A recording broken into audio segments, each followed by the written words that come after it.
Hello and welcome to a new episode of Comics, Etc. This week is interesting because not only did Future's End come out this week, which it did. It did. We will talk about it too. But DC also put out its first round of other single shots of Future's End covering other characters' actual stories that aren't covered in the main Future's End comic. We won't be talking about it so much on the show. Actually, we'll make references to them when we're talking about the actual Future's End. Yeah. But do look onto our Twitter. Let's get to the reviews. I have some serious business to talk to you folks about. So I read today the newest issue of Southern Bastards by Jason Aaron and Jason Latour. Something terrible happens, my friends. Something terrible happens to our dear friend, Earl Tubb. And all he wanted to do was the right thing. I have felt for Earl since the beginning of this comic, this series. He's just a man who had a tough life. He just wanted to put it all behind him. He didn't want to have to go back to this terrible place, back to his roots.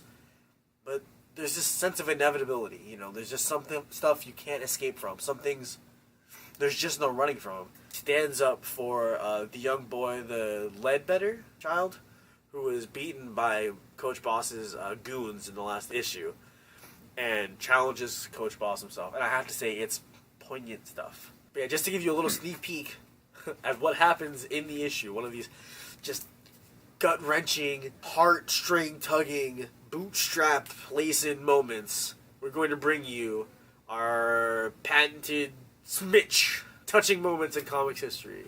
So, away we go. I came here looking for answers. You're looking for answers. I am the answer. Don't think I don't remember you, Coach Boss. You was a little couldn't even make the team back in the day. I could have stopped them from beating on you, but I just didn't give a. Now it's my team. My bad. This is my team, and this is my town. Everything in this issue is just so intense. And this whole time, I've done nothing but cheer for him and cheer for him and cheer for him. And then, he gives it his all. And then we're left with a little bit of an ambiguous ending. And then we're introduced to the family member he's been leaving all these messages for. So I have to hope that if this ambiguous ending teeters towards the more negative end of possibilities, and this new family member is going to come and carry on Earl's unfortunate quest. All in all, it was amazing. I've never felt, so passionate about a comic. Like, this is just, it's so well written. The art matches the raw southern feel so much. It's everything about this comic is exquisitely done. 10 out of 10. If you aren't reading Southern Bastards, you should absolutely start immediately. Go down to your comic shop, pick up as many issues as you can. You should also pick up the trade. It comes out next month. You should pick up the single issues and the trades. You should have your friends read the trades. It's a really, really fantastic series, and you shouldn't miss out on it.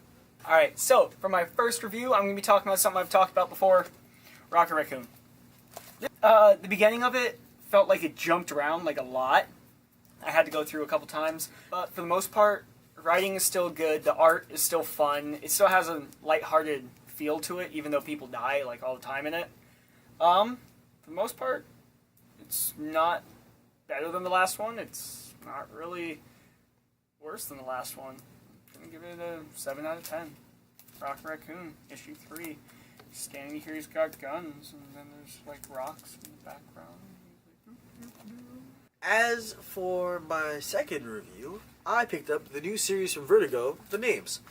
I've seen a lot of previews for this series over the last couple weeks, and I was really curious to see how it was going to be. The premise sounded interesting, a man commits suicide, his wife tries to discover why exactly he did it. It seemed to come out of nowhere. And so, in this issue, we're introduced to the concept behind why he commits suicide. We're introduced to the wife, to his son. Because the wife has already proven herself in this issue to be willing to do whatever it takes to go above and beyond to discover the secret behind what's afflicting her life right now. But I'm definitely hooked into the premise. I want to know more about the names, this shadowy organization behind this man's suicide. I'd have to say, if you're looking for something new to read, please pick up The Names and read it with me. Let me know what you thought. I'm going to give it a 7.5 out of 10. I thought it was a really good beginning issue. But at times the art and I didn't really jive so much. I feel like at some places it was a little erratic. But overall, I thought it was a solid beginning issue. I want to know more about the story. I want to know what you think. Bye! For my next one, I'm going to be talking about something else I've also talked about forever. The Punisher. This is issue number 10. So this issue of The Punisher has him locked up in a prison cell. He starts no, I can't tell you. Let's just say he starts a blank in the blank. And then blank, blank, blank, blank, blank, blank. This one actually does have one thing I want to talk about. There's been a lot of, at least in America right now, there's been a lot of interesting interactions between police officers and just people in general, especially in lower income areas. And this one kind of touches on, like, a police officer that the wrong thing happens at the wrong time. But this one uses one of its characters to kind of touch on a social issue. I don't really agree with how they touch on it in this, but at least they're touching on it, and I think that's nice. I'm going to give this a 7 out of 10. Punisher, issue 10. So, now that we've gotten through all that, let's start up with Future's End, issue 18. So, we've got Constantine on the cover. He made a superb discovery last week about a certain missing hero. Naturally, we want to know what's happened to these heroes in the interim between the current DC universe and the New 52, Future's End universe. But it isn't just like what's happened. A lot of them I'm noticing follow the theme of, where did this superhero go? In Green Lantern, we're told where Hal Jordan is this whole time, which was surprising. Where Grayson has been. There's some interesting things about Amico, Green Arrow, stuff like that. Yep. And then part of the last issue of Future's End and the current issue and the Action Comics story tells what happened to the real Superman, because as you know, the Superman who is operating as Superman is not who he appears to be. We did get one reveal that tied into, like I said, one of the Future's End titles. I didn't say which one because I don't want to ruin it for you. But we find out that Amico, Barda, and Diggle are heading to go meet up with a certain hero and his allies. And if you know those characters, two of them should give you a hint as to who it is they're going to meet up with. And he's got a plan staged for helping out the Earth 2 heroes who were imprisoned on Cadmus. We have nothing to really say about this one. Nothing was expanded on, but it wasn't bad. We got to, find out, what's happened here? So everything's basically just a longer version of what happened last week.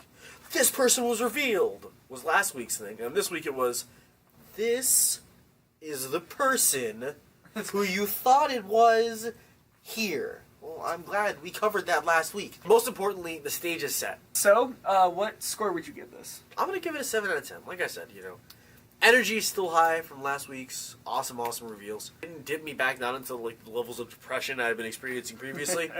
And I think they've got enough momentum still where these next couple issues are going to be really, really exciting. I have to concur. That's completely accurate in my opinion. Alright, well, that concludes another episode of Comics, etc. And we hope you've been enjoying all of our programs, especially the hardworking Red King has been putting us to shame by just pumping out videos. Check out his stuff. Really, though, he's been putting us to shame. He's been doing such a great job. But luckily, in these upcoming weeks, Mr.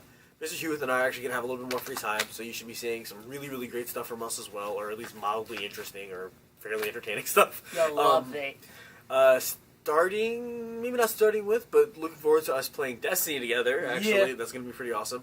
And another big thing we have coming up, we didn't get to it this week because we didn't all get a chance to read it, but we do have lined up for Sean. You asked us to read Why the Last Man. We're in the process. We're going to get to it next week, tell you what we think. Well, as always, remember who you are, what you are. Don't go causing any trouble out there in that crazy world. He's a monkey. I tell you, Why the Last Man is the only comic that ever made me cry over a monkey. Not Dude. that that's a... Hey everybody, I am Red King from Send More Robots, and welcome back to System Update. So this is System Update number 2. Last time was... Obviously, you're not a teenager. I'll beat you, girl.